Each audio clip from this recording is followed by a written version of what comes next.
আসসালামু আলাইকুম এভরিওয়ান। সৎ মায়ের অপবাদ গল্পের ৭ নম্বর পর্ব। আর ভিডিওটা ইউটিউব থেকে দেখলে অবশ্যই আমাদের চ্যানেলটা সাবস্ক্রাইব করে দিবা। আর যদি ফেসবুক পেজ থেকে দেখো তাহলে পেজটা অবশ্যই ফলো করে দিবা। আমাদের পেজের নাম Redwan always on fire, link pin কমেন্টে দেওয়া আছে। তো চলো বেশি কথা না বলে গল্প শুরু করা যাক। বিকেলের শেষ আলো তখন পুরো কলেজ ক্যাম্পাস জুড়ে ছড়িয়ে পড়েছে। কোলাহল ধীরে ধীরে কমে এসেছে। মাঠের একপাশে বড় কৃষ্ণচূড়া গাছটার নিচে দাঁড়িয়ে আছে নীলা। তার হাত দুটো বারবার কাঁপছে আর বুকের ভেতরটা অস্বাভাবিক দ্রুত ধুকপুক করছে। কিছু দূরে দাঁড়িয়ে রনি কয়েকজন ক্লাসমেটের সাথে কথা বলছিল। হঠাৎ নীলার দিকে তাকাতেই ছেলেগুলো দুষ্টু হাসি দিয়ে একে একে সরে গেল। রনি ধীরে ধীরে এগিয়ে এসে শান্ত গলায় বলল, আপনি কিছু বলবেন বলেছিলেন। নীলা কয়েক সেকেন্ড চুপ করে রইল, যেন সাহস জোগাড় করছে। তারপর আস্তে করে বলল, হ্যাঁ, আসলে অনেকদিন ধরেই একটা কথা বলতে চাচ্ছিলাম। রনি ভ্রু কুঁচকে তাকালো। নীলা হালকা কাপা গলায় বলল, আমি জানি তুমি খুব চুপচাপ স্বভাবের, সবার সাথে মেশো না, কিন্তু তোমাকে যত দেখেছি ততই মনে হয়েছে তুমি অন্যরকম।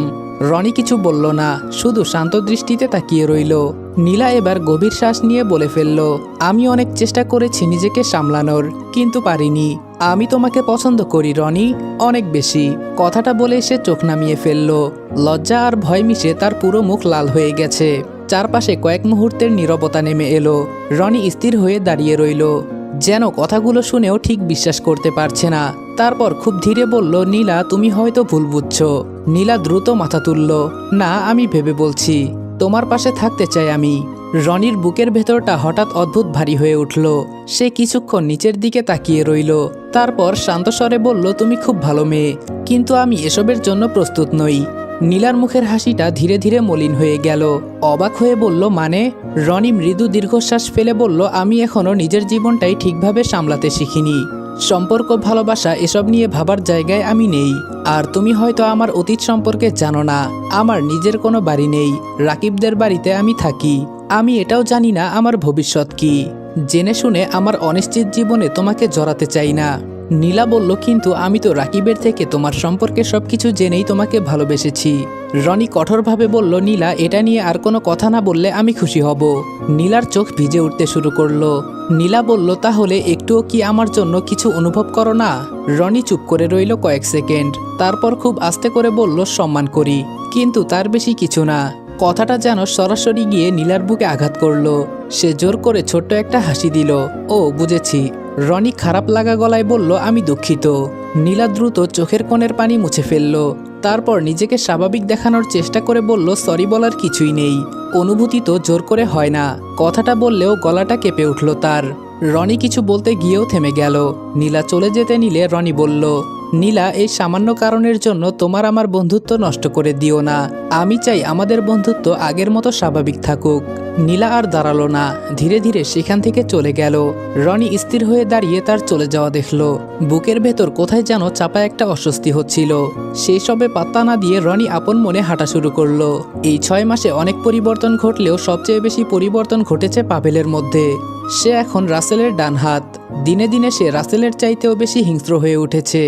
কাউকে খুন করার আগে তার হাত একবারও কাঁপে না। এই তো কিছুক্ষণ আগে এক দোকানদার তাদের চাঁদা না দেওয়ার অপরাধে মৃতপ্রায় অবস্থায় সেই দোকানির দোকানের সামনে রেখে এসেছে। রাসেল পাভেলের কাঁধে হাত রেখে ধীরে ধীরে হেসে বলল, দিন দিন তুই কিন্তু আমার থেকেও ভয়ঙ্কর হয়ে উঠতেছিস পাভেল। আগে মানুষ মারার আগে 2 বার ভাবতি, এখন চোখের পলকও ফেলিস না। পাভেল ঠান্ডা চোখের সামনে তাকিয়ে সিগারেটের ধোঁয়া ছাড়ল। তার মুখে কোনো অনুভূতি নেই, যেন একটু আগেই একটা মানুষকে মেরে আধমরা করে আসাটা তার কাছে খুব স্বাভাবিক ব্যাপার। পাভেল নিচু গলায় বলল, দুনিয়া বদলাইছে ভাই, নরম হইলে মানুষ মাথায় উঠে নাচে, ভয় দেখাতে না পারলে কেউ কথা শোনে না। রাসেল মুচকি হেসে বলল, এই জন্যই তোকে পছন্দ করি। কথা বলতে বলতেই পাভেলের মোবাইলে হঠাৎ কল আসে। মোবাইলটা হাতে নিয়ে স্ক্রিনের দিকে তাকাতেই দেখলো ওর মা কল দিয়েছেন। কয়েক সেকেন্ড চুপ করে স্ক্রিনের দিকে তাকিয়ে রইল সে। তারপর কল রিসিভ না করে নিঃশব্দে কেটে দিল। মুহূর্তের মধ্যেই মোবাইলটা অফ করে পকেটে রেখে দিল পাভেল। ওদিকে মুখে আঁচল চেপে নিঃশব্দে কাঁদছেন নাসরিন বেগম। যে ছেলেটার মাত্র 15-20 দিন পর বাড়ি ফেরার কথা ছিল, সে ছেলে আজকে 6 মাস পেরিয়ে গেলেও আর ফিরে আসেনি। প্রথম প্রথম অন্তত ফোনে কথা হতো, ছেলের কণ্ঠ শুনে নিজেকে সান্ত্বনা দিতে পারতেন তিনি। কিন্তু এখন পাভেল ফোনও রিসিভ করে না, উল্টো বারবার কল দিলে মোবাইল বন্ধ করে রাখে। শফিক মিয়া চেয়ারে বসে খবরের কাগজ পড়তে পড়তে বললেন, পরের জন্য গর্ত খুঁড়লে সেই গর্তে নিজেকেই পড়তে হয়। নাসরিন বেগম স্বামীর কথায় কেঁপে উঠলেন, চোখ মুছতে মুছতে বললেন, আপনি কিভাবে এত কঠিন কথা বলতে পারেন? ছেলে আমার যেখানেই থাকুক, ভালো থাকলেই হলো। শফিক মিয়া তিক্ত হেসে খবরের কাগজটা টেবিলের উপর ছুঁড়ে রেখে বললেন, ভালো?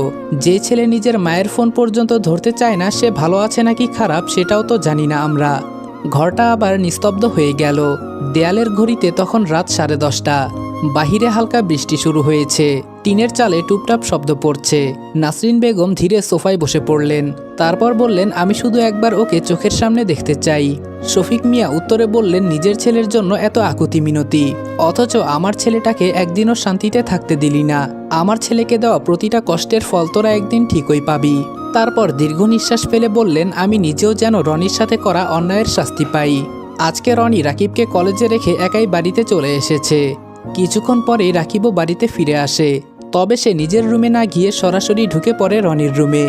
রুমে ঢুকেই রাকিব রনির সামনে এসে দাঁড়ায়, চোখে রাগ আর হতাশা স্পষ্ট। বেশ জোরেই সে বলে ওঠে, তোর সমস্যা কি? আমাকে কি খুলে বলবি রনি? রনি রাকিবের দিকে তাকিয়ে শান্ত গলায় জবাব দেয়, আমার আবার কি সমস্যা হবে? কোনো সমস্যা নেই। রাকিব একটু সামনে এগিয়ে এসে বলে, তাহলে নীলাকে রিজেক্ট করে দিলি কেন? রনি কিছুক্ষণ চুপ থেকে আস্তে করে বলে, ওর জন্য আমার মনে কোনো অনুভূতি নেই। আমি যে কারণে রিজেক্ট করেছি সেটা আমিও ওকে পরিষ্কারভাবে বলেছি। আমি ওকেও পরিষ্কারভাবে বলেছি। রাকিব এবার আরো কঠোর গলায় বলে ওঠে, আমার সাথে মিথ্যা বলার চেষ্টা করবি না রনি। নীলার জন্য তোর মনে কি আছে সেটা আমি নিজের চোখে দেখেছি। আর তুই যে কারণগুলো দেখাচ্ছিস সেগুলো আসল কারণ না। আসল কথা বল, কি কারণে ওকে রিজেক্ট করেছিস? তারপর রনি যা উত্তর দিল তার জন্য রাকিব মোটেও প্রস্তুত ছিল না। রনি মাথা নিচু করে বলল, আমার নীলাকে ফিরিয়ে দেওয়ার কারণ তুই নীলাকে ভালোবাসিস। রাকিব যেন নিজের কানকেই বিশ্বাস করতে পারছিল না। কয়েক সেকেন্ড সে পুরোপুরি স্থির হয়ে রইল, তারপর কপাল কুঁচকে ধীরে ধীরে বলল, কি আজে বাজে কথা বলছিস তুই? রনি শান্ত গলায় বলল, আজে বাজে না, আমি অনেক আগেই বুঝেছি। রাকিব এবার বিরক্ত হয়ে বলল, কি বুঝেছিস? আর আমি নীলাকে ভালোবাসি কে বলল তোকে এসব? রনি মলিন হেসে বলল, কারো বলার দরকার হয় না ভাই, কিছু জিনিস চোখে দেখা যায়। রাকিব কিছু বলতে গিয়েও থেমে গেল। রনি ধীরে ধীরে বলতে লাগলো, নীলার জন্য তোর মনে কি চলে সেটা আমার কাছে স্বচ্ছ পানির মতো পরিষ্কার। রাকিব এবার হঠাৎ করে রেগে উঠে বলল, তুই কি নিজেকে মহান প্রমাণ করতে চাইতেছিস? আমার জন্য নিজের অনুভূতি চাপা দিবি? রনি শান্ত গলায় বলল, এটা মহান হওয়ার কিছু না। আমি শুধু চাই না আমার কারণে তোর কষ্ট হোক। তোর কাছে এমনিতেই অনেক ঋণী। রাকিব নিজেকে শান্ত করে রনির কাঁধে হাত রেখে বলল, দেখ ভাই, আমি সেটা মানছি। প্রথম প্রথম নীলার প্রতি আমার দুর্বলতা ছিল, কিন্তু এখন সেটা নেই। ওটা শুধুই মোহ, ওটার নাম ভালোবাসা দিস না।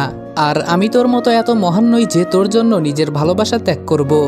রনি বলল, কিন্তু? রাকিব রনিকে আটকে বলল, কোনো কিন্তু না। আমার একটা প্রশ্নের জবাব দিবি, কোনো ভনিতা করবি না। তুই নীলাকে ভালোবাসিস, হ্যাঁ অথবা না? রনি মাথা নিচু করে জবাব দিল, হ্যাঁ আমি নীলাকে ভালোবাসি। রনির জবাবে রাকিবের মুখে বিজয়ের হাসি দেখা গেল। ও রনির কাঁধে চাপড় মেরে বলল, তাহলে তো কোনো কথাই নেই। তুই কালকেই গিয়ে নীলাকে নিজের মনের কথা বলবি। রনি কিছু বলতে যাবে তার আগেই রাকিব বলল, আর একটাও কথা না, আমি এখন ঘরে যাচ্ছি। কাল তুই তোর মনের কথা নীলাকে খুলে বলবি। আর কিছু শুনতে চাই না আমি। ভার্সিটির ক্যাম্পাসটা বিকেলের আলোয় সোনালি হয়ে উঠেছে। গাছের পাতাগুলোয় হালকা বাতাস দুলে দুলে শব্দ করছে। দূরে স্টুডেন্টদের হাঁটাচলা, হাসাহাসি সব মিলিয়ে একদম স্বাভাবিক একটা দিন। কিন্তু রনির ভেতরের পৃথিবীটা একদম উল্টো। সে বারবার নিজের শার্টের বোতাম ঠিক করছে, আবার খুলছে, আবারও ঠিক করছে। হাতের ঘাম মুছছে। বুকের ভেতর অদ্ভুত একটা ভয় আর উত্তেজনা একসাথে কাজ করছে। আজকে সে নীলাকে সব বলবে। রাকিবের কথাগুলো এখনো মাথায় ঘুরছে। কালকে গিয়ে বলবি, আর কোনো কথা না। নীলা, রাকিব ও রনি কলেজ থেকে বের হয়ে রাস্তায় হাঁটছিল। নীলা আজকে বেশ চুপচাপ। রাকিব বারবার চোখের ইশারায় রনিকে বলছে নীলাকে সবকিছু বলার জন্য। রনি নিজের মনের মধ্যে সাহস জুগিয়ে নীলার পাশে গিয়ে দাঁড়ায়। তারপর আস্তে আস্তে নীলাকে ডাকলো, নীলা। নীলা আনমনে জবাব দিল, হুম। রনি জিজ্ঞেস করলো, তুমি কি আমার উপর রাগ করে আছো? নীলা এবার রনির দিকে তাকিয়ে উত্তর দিল, রাগ করব কেন? তুমি তোমার মনের কথা বলেছ, আর আমি আমার মনের কথা। রনি বলল, ওটা আমার মনের কথা ছিল না। নীলা বলল, তাহলে কি তোমার মনের কথা? রনি বলল, আমার মনের কথা হলো। রনি কথা শেষ করতে পারল না, তার আগে নীলা ওকে ধাক্কা দিয়ে ওর জায়গা থেকে সরিয়ে দিল। তারপর একটা বিকট শব্দ হলো, আর সেই সাথে রাকিবের চিৎকার।